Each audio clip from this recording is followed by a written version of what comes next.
Thank you, Phil. We're still debating on the title of this talk, so if you come up with a better title, let us know. Security and agility. In the next 10 or so minutes, I'm going to focus on two things. One is, why is it important to have security built into your life cycle? And the second is, how does it help you? All right? So let's start. Is this way? Let's start with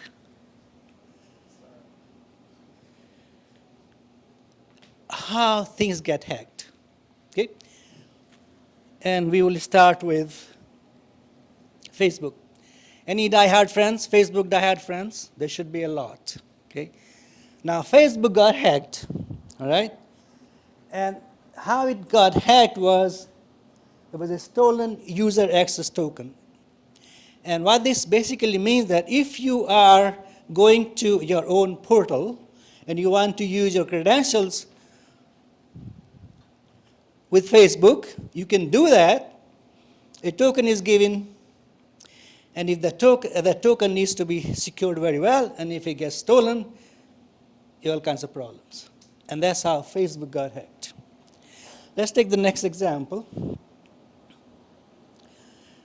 Capital One.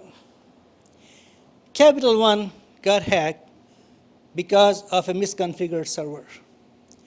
The server was on Amazon, and there was this ex-Amazon co-worker or ex-worker who was going through the configurations, and she just realized that it was misconfigured, and hack took place. Number 3. This is European Central Bank, and this got hacked by a malware injection which was done to facilitate phishing. That's how that got hacked. Okay. First American Home Buyers Protection Corporation got hacked by parameter tampering. It's kind of common. It can happen easily. Let me pull up the last one. Our good old Disney Plus. Anybody knows how it got hacked? It had been hacked before. And that data was out there, so people went ahead and they did credential stuffing until they hacked it again. Now, let me ask you this question. Is there a pattern here on how things get hacked? What do you think? I just give you 5 cases. There is no pattern. There's no pattern how things get hacked. So if there is no pattern, can you find a quick solution for it? No. No. Let me give you some more thing about went too far. If you compare 2018 with last year, 2019, by mid-2019, the number of breaches had already gone over 52% of 2018. So this is how big the problem is. Okay? And what are we doing to fix it? We are doing 3 things. Okay? First thing we are doing is do penetration testing. We build the code, everything is ready, let's do penetration testing. And what is it based upon? It's based upon known vulnerabilities. The things we have already known, that's what we base penetration testing on. What else do we do? We write tools. There's a number here. There are 57 open source tools. They're free. Okay. What else do we do?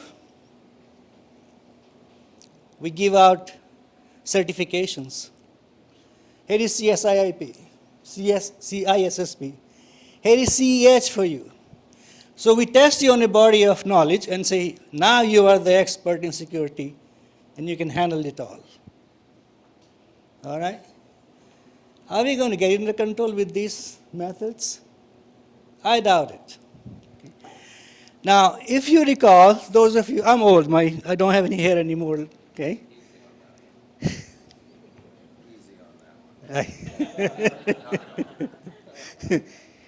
I reflect more light than you do, tell you.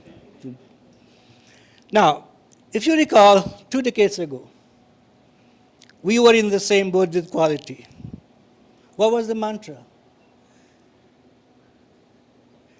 Test often, test more, test early. Okay? Have a life cycle. Put everything into life cycle. We have to take the same approach today as well if you want to get security under control. And from that fact comes how do we build security into Agile development. Most shops today are in Agile in nature. Okay. So how do we really do it? It's simple.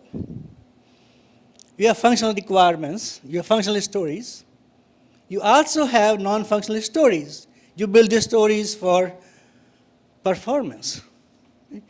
You build the stories for usability. So why not build the stories for security? What does that mean? You treat security as an epic. Write all the stories related to security. For example, if I'm a hacker, a story would be, I want to check out without paying my bill. That would be a story. And then once you have the story, then you would go ahead and do everything you do to a normal story, except in this case, you will have a risk assessment stage. So you'll take a story, you'll acceptance criteria, and then you will try to do risk assessment, because all the stories are not made equal. Some have heavy vulnerability or can cost you a lot more than others. So once you have that, at that point, you put together your big testing strategy. And it has to be based on a few things. You know, we did code reviews. Earlier on, we still do code reviews. That still applies. The code review is raw code.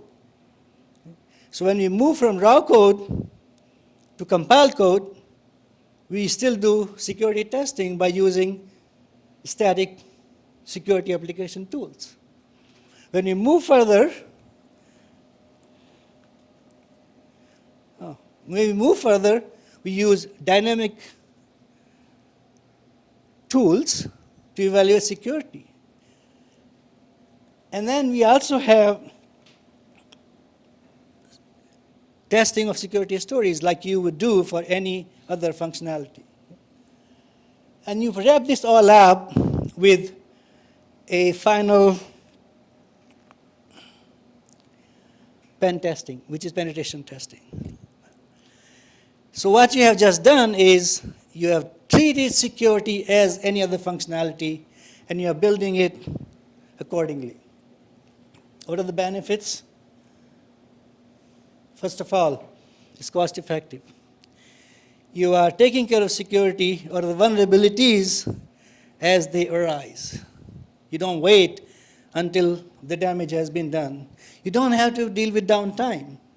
I've seen in companies, something happens, and first thing they do is shut the server down. You lose the business. Right? So it's easy to fix, and you don't have downtime. Your image is still good. Your image is not tarnished. It all adds up to the benefit of the company. Because you're doing risk assessment with every story, you know where high risk is and where low risk is, and you do proper risk assessment and mitigation in that process. And this is very important. Now you have a high level of confidence. You look like a lion, right? Curious, excited, want to know more. See us at Venus QC. Thank you very much.